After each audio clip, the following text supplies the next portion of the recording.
On September 20th, 1961, Barney and Betty Hill were driving back home through the White Mountains in New Hampshire after a Niagara Falls and Montreal, Canada vacation that they had taken just to get away for a bit because Barney needed a break from working night shift at the post office, and Betty was mentally exhausted from working child welfare cases. On this last night of their rendezvous, the couple went to a Vermont diner before taking the 4-hour trip to their home in Portsmouth, New Hampshire around 10 p.m. As they were driving home, Betty spotted what she called a particularly bright star, perhaps a planet, in the sky around 10:30 p.m. However, when the extremely bright light she believed to be a star or planet began to move in a very erratic manner, moving from below the moon and the planet Jupiter up towards the west of the moon, Betty began to think it was a UFO that she was seeing. There was just no way it was a falling star moving the way it did. Barney, on the other hand, at this point was still skeptical and not convinced, of which Betty told him, "If you think that's a satellite or a star, you are being completely ridiculous." All this rambling on led to Betty convincing Barney to stop the car, and he did, and they both got out, Barney with gun in hand. Betty then took out her binoculars to get a closer look and observed an odd-shaped craft flashing multicolored lights traveling across the face of the moon. Betty's sister had claimed to have seen a flying saucer only a few years prior, so for Betty, this being a UFO was definitely possible and not out of the question, and she was unwaveringly convinced one was right before her very own eyes at that very moment. Still a skeptic, Barney initially said it was just a plane flying towards Montreal until it changed direction and began heading in their direction, right at them. As it got closer, he saw what he later described as a pancake-like disc glowing with a brilliant white light that was about the size of a jet. Out of fear, Barney and Betty both fled back to the car and attempted to escape the proximity of the object by driving down an isolated wooded road, driving slowly as to keep an eye on the object and not reveal their location. But during this time, they noticed this object was not only following them, but rotating as it did, and noticed just how very large it was, stating it had to be longer than 100 feet. They silently watched it bouncing back and forth in the sky, seeking them out as they slowly continued on, right before it began descending upon them, causing Barney to stop dead in the middle of the highway as the craft hovered about 100 feet over their 1957 Chevrolet Bel Air. It was then that almost immediately the Hills heard a rhythmic series of beeping and buzzing sounds, which seemed to bounce off the trunk of their vehicle. Noting the car was vibrating as a tingling sensation passed through the both of their bodies, and they began feeling the onset of an altered state of consciousness. They soon became extremely exhausted and then completely unconscious. Next thing they knew, they were pulling into their driveway without either one of them having recollection of what happened between seeing that bright light in the sky and pulling into their driveway. Interestingly enough, the same series of beeping and buzzing sounds that caused them to go unconscious was the same set of beeping and buzzing sounds that restored them back to consciousness as they pulled into their driveway. But at this time, neither one of them had recollection of ever even hearing the first or second set of these beeping and buzzing noises. Now Betty, she was certain they had had an UFO encounter when trying to piece together what happened during the last time from driving through the mountains to pulling into their driveway. Things began to get weird that very dawn that the Hills returned home. Betty was insisting that her luggage be kept near the back door instead of the main part of the house, and both of their watches never worked again. Barney noticed the binocular scraps were torn and could not for the life of him recall how that even managed to happen. The toes of his best shoes were scraped, and Barney felt compelled to examine his genitals in the bathroom for some reason, although he didn't find anything out of the usual when he did. And they both felt the need to take a very long shower to decontaminate for absolutely no reason known to them at the time. And they both began to try to draw out their memory loss, but their memories were so incomplete and very fragmented that it was a fail. After sleeping for a few hours, Betty awoke and put back on the clothes clothes and shoes that she had worn during the encounter and noticed her dress was torn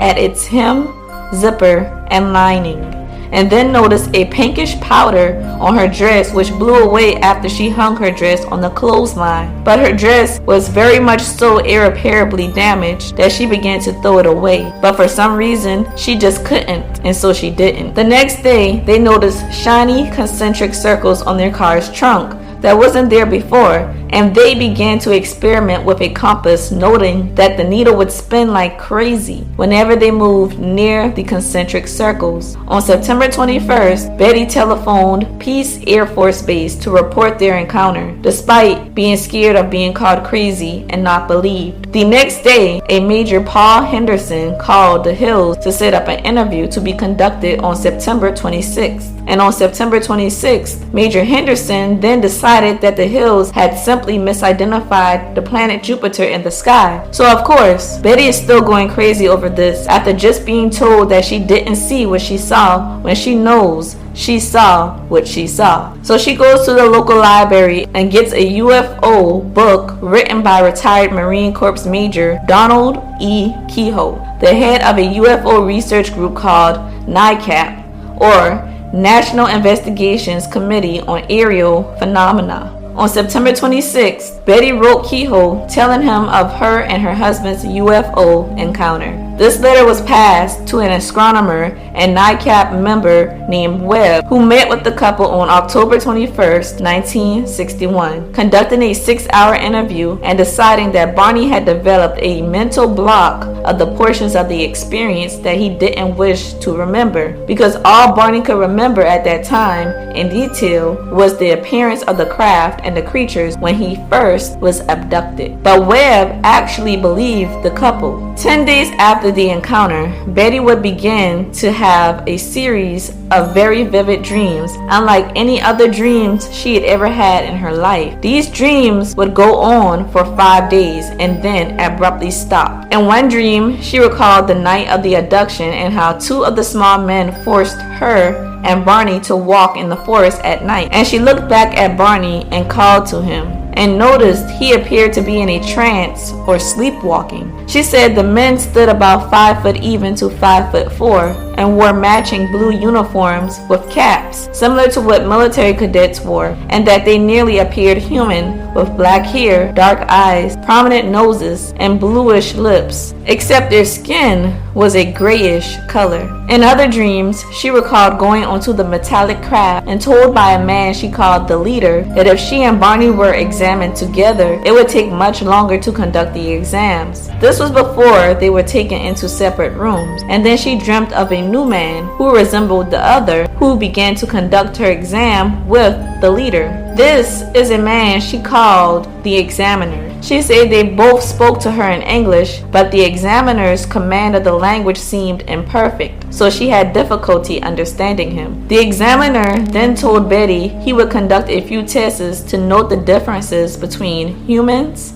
and the craft's occupants. He seated her on a chair, and a bright light shined down on her as the man cut off a lock of her hair and examined her eyes, ears, mouth, teeth, throat, and hands, and saved trimmings of her fingernails. After examining her legs and feet, the man used a dull blade similar to a letter opener to scrap some of her skin onto a thin sheet. He then thrusted a 6-inch long needle into her navel to test her nervous system, which of course caused Betty horrendous pain. If this isn't weird, what is strange is her recollection of the leader waving his hand in front of her eyes and then the pain immediately vanishing. This is when the examiner left the room, and Betty began to converse with the leader and picked up a book with rows of strange symbols that the leader said she could take home with her. That is, until an argument broke out between the leader and the other occupant, and he stated that they'd collectively decided she can't keep the book because the collective decided it was best that she not even remember the encounter. To which Betty insisted she'd remember the encounter no matter what they did to her in her memory. She insisted she would one day recall the events that had taken place. It wasn't until 1963 when the couple met with psychiatrist Dr. Benjamin Simon. Dr. Simon decided to hypnotize them both after diagnosing them both to be suffering from gripping anxiety, with Betty's anxiety manifesting in the form of repetitive nightmarish dreams. It was only then that Barney began recalling 8 to 11 humanoid creatures with slanted eyes, wearing glossy black uniforms with red caps on, peering from the craft's windows and then descending down, moving in uniform and taking the couple on board their UFO. Only one moved alone, and he operated the panels as they moved throughout the spacecraft. He told Barney to stay where you are and keep looking. It is assumed this is the one that Betty called the leader. It was after this, these beings began to conduct experiments on Barney and Betty's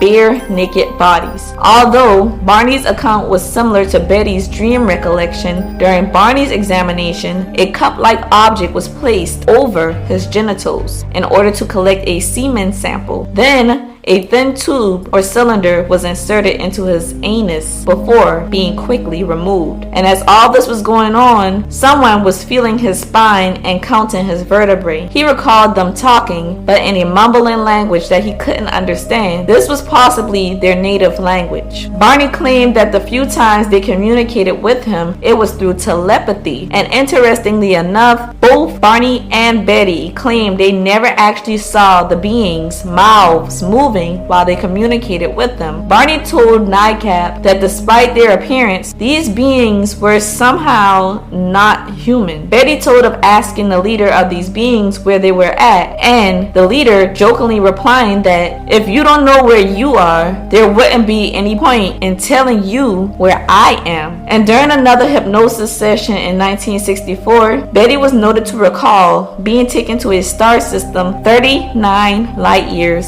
from Earth, named Zeta Reticuli. And even better, Betty Hill was able to accurately draw a detailed map of how the sky looked in Zeta Reticuli and accurately tell just how far away it is from Earth. Betty and Barney's abduction story would be the first nationally captivating abduction story out of many for years to come. Barney and Betty's encounter led to the Air Force launch of Project Blue Book, which is a shadowy initiative that aims to investigate domestic UFO sightings. In 1966, this story was adapted into that year's bestseller called The Interrupted Journey, which was adapted to film in 1975 as the UFO incident. And as recent as 2016, there has been talks to release another film based on their experience. What's your take on the Hills' odd encounter and recollection? Let me know down below in the comments.